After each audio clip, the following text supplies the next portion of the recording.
حضرت ابو امامہ رضی اللہ عنہ سے روایت ہے کہ نبی کریم صلی اللہ علیہ وسلم نے فرمایا،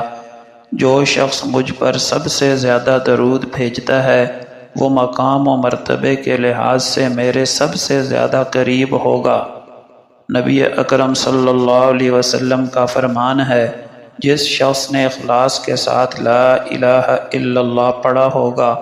اس کو روز قیامت میری شفاعت نصیب ہوگی۔ اس پر اللہ تعالی جہنم کو حرام کر دے گا، اللہ اسے جنت میں داخل فرمائے گا۔ آپ صلی اللہ علیہ وسلم کا فرمان ہے، اذان اور اقامت کے درمیان کی جانے والی دعا رد نہیں ہوتی۔ ابو موسیٰ اشعری رضی اللہ عنہ کہتے ہیں کہ نبی کریم صلی اللہ علیہ وسلم نے فرمایا،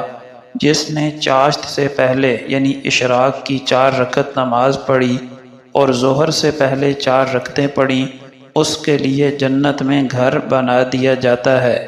حضرت عثمان رضی اللہ عنہ بیان کرتے ہیں کہ رسول اللہ صلی اللہ علیہ وسلم نے فرمایا، جو شخص عشاء کی نماز جماعت کے ساتھ پڑھے اسے آدھی رات کے قیام کا ثواب ملتا ہے، اور جو عشاء اور فجر دونوں نمازیں جماعت کے ساتھ ادا کرے اسے ساری رات کے قیام کا ثواب ملتا ہے۔ حضرت ثوبان رضی اللہ عنہ بیان کرتے ہیں کہ میں نے نبی اکرم صلی اللہ علیہ وسلم سے ایسے عمل کے متعلق پوچھا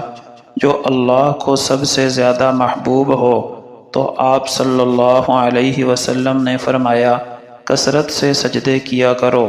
تم اللہ کے لیے جو بھی سجدہ کرو گے وہ اس کے بدلے میں تمہارا 1 درجہ بلند فرما دے گا اور 1 گناہ معاف کر دے گا۔